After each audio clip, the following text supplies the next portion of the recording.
Guys, I do not have a mic stand, so we got mic in a mason jar with a t-shirt. We're rocking with it, chat. Guys, the only thing better than a solid mic stand, improvised mic stand, is how to be financially successful out of college. Now, I know what you're thinking. James, we get out of college and we are making hopefully better money, but now we have all this student debt.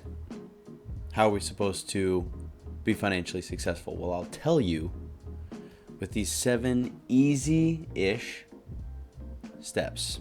These are my favorite ways that I've become what I would consider financially successful out of a year out of college. So many of my peers struggle in this area of life. They get out of college and they're like, wow, I'm making all this money, but now what do I do with it? And also everyone wants it. They got bills to pay. They got insurance to pay. They got taxes now. All this crazy stuff. How do we deal with it? So we're going to go through that. First things first. We need to get on a budget. I know. Very boring, but crucial to success.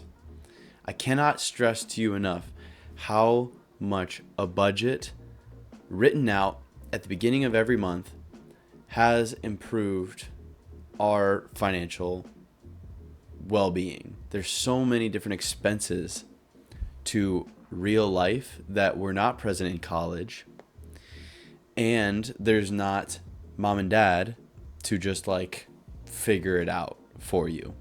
Now all the responsibility is on you to figure out how to plan your money in the best way. And the only way to do that is through a budget. It's got to be done. Take your income, figure out your expenses, figure out how much you have left over, and then put that toward savings, extra projects, fun, whatever. But that all needs to be written out and dialed in. Otherwise, things are going to catch up with you, and there are going to be emergencies that you do not foresee, because I know for a fact after a year of being out of college, sometimes you need tires, and sometimes there's medical expenses that you need. Things come up, and if you don't have a safety net through a budget, then that is no good. Second thing, avoid consumer debts like the plague. Don't go near them. Don't touch them. They're horrible. The reason why is because as soon as you get out of college, all the credit and debt companies are like, ooh, a new victim. Don't fall for it. What companies want to do is they want to come in and be these white knights saying, oh, well, we want to give you a car payment so that you can have this nice car. We want to give you this credit card and you can get $200 for free if you start today. And no, avoid it all.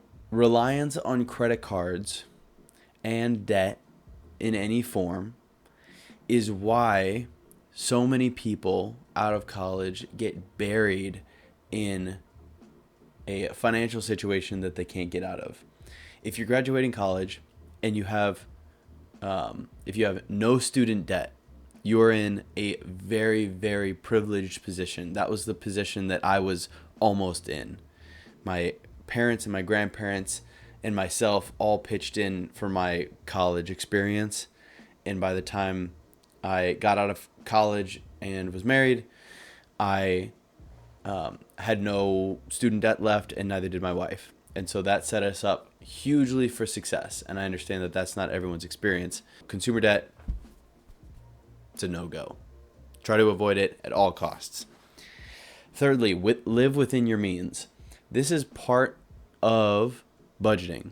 You have to make sure that you have enough money coming in to be able to support the needs that you have in life. And so if you get out of college and you're like, awesome, I'm making so much money, hopefully, then don't go and blow it all in a very expensive apartment when you don't need to. We got out of college and we were looking around at apartments, and we were trying to figure out what would be the best option. And there were a couple apartments that were like $2,000 a month, and they were very nice. We were tempted to go with something like that. However, with my income, which is what we were trying to base our lifestyle off of, that would be like half of our take-home pay. A good rule of thumb for how much housing should cost in general is 25%, I believe, of your gross monthly income. I might be a little wrong on that. It might be net income after taxes and deductions and stuff like that. But anyway, if we had gone that route, we would have been so underwater. But instead, we got a cheaper apartment with lower utilities in nice enough of a place for us to live comfortably. But we didn't break the bank. Just because you're out of college does not mean that you are now able to just do all of what life has to offer. You are still in the very beginning stages of life. So don't get that twisted. You're still on kind of a rice and beans and rice types of things.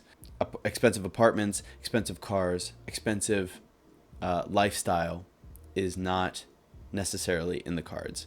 So make sure that is not something that you deal with, because it'll set you back financially. Fourthly, be on the same page with your spouse. Now, this doesn't apply to everyone because not everyone has a spouse. And if you have a person that you are looking to live with who is not your spouse, I would also not recommend that because of the statistics on how that turns out for most people. But if you do have a spouse, getting on the same page with them is hugely important.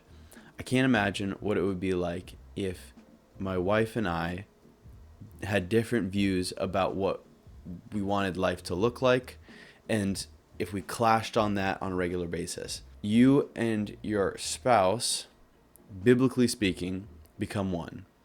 And if you can't make decisions together and reconcile together, then that is a hurdle that you will want to rectify sooner rather than later. If one of you is the saver and one of you is the spender, as sometimes is the case, one of you will be trying to hoard money, pinch pennies, be very frugal, all these different things, and then the other one will undo all of that work. Or, sometimes the problem is one person is like, okay, well, we have to spend money on the necessities of life, and then the saver is too savor-y. Savor-esque? You get what I'm trying to say. And then that's a problem on that side, because there are some things that just cost money to live a functional life. And so if you're trying to save every penny, but you're not maintaining your car, or you're not buying good enough groceries to keep you healthy, then that's also a problem. So be on the same page with your spouse, because you win or lose together, and your relationship will suffer if you don't talk about it in a real way. So when you have budget talks, when you have big spending purchases, whatever, be on the same page. You might be thinking to yourself, James, I don't know how to do any of this stuff. And I wish that I had someone to talk to and flesh out what I truly want out of life and out of this whole financial world. Well, you're in luck.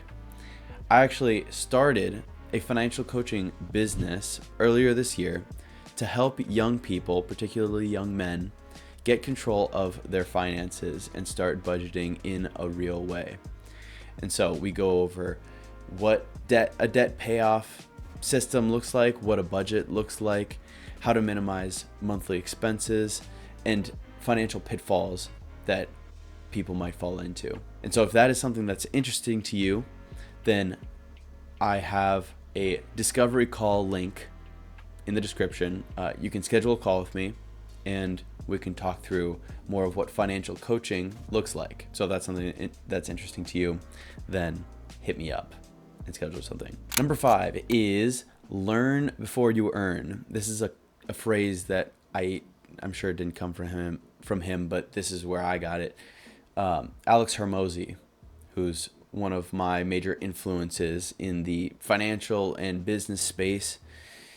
He says, learn before you earn. And the reason why is that many people get out of college and they're trying to earn the highest salary that they can possibly find. And so they are very competitive. They are very, they're on the hunt. They don't prioritize company loyalty and stuff like that. Now, part of that is warranted. You want to be paid what you're worth. You want to be paid, better than the average of the people in your industry if possible. All those types of things are totally valid. But the difficulty that some people have is that they prioritize earning at the expense of learning. When you get into the workforce, you will learn that there is maybe 95% of what you need to know in the job itself that you did not learn in college. College is really just an introduction to a lot of things. I got a degree in civil engineering. And so in my civil engineering job, I went in with a particular knowledge base given my degree. But most of what I've learned about civil engineering in my whole life has been in the past year and a couple months after graduating college. And so that is a very similar thing in many other industries. Much of what you'll need is in the work itself. So when you get to the point where you are actually working for a company, don't get hyper-focused on your salary. Be hyper-focused on learning the important things in the industry in which you are a part. And so that might be learn about business. That might be make connections in other departments of the company. That might mean learn how to network. That might mean learn how HR and accounting works at the firm that you're at. Learn the ins and outs of your role there to the best of your ability. What you don't want to have happen is you don't want to sacrifice all that learning because you're too hyper-focused on the earning in the early stages. So that would be my recommendation, and that's something that I think has been really helpful for me and has given me way more opportunities to continue to excel that I wouldn't have had otherwise if I was truly just basing my occupation off of money. Sixth, I'd say learn how to say no. And so what I mean by that is when you get out of college, there will be a lot of social pressures to start living it up because now you have money coming in, now you have these different things, blah, blah, blah. But in order to stick to a budget, in order to be on the same page with your spouse, in order to do all these things, in order to invest in the future, you have to learn to say no to things that are not your goal. And so when you determine your goals, your long-term goals or your short-term goals, then that thing needs to be central to your journey.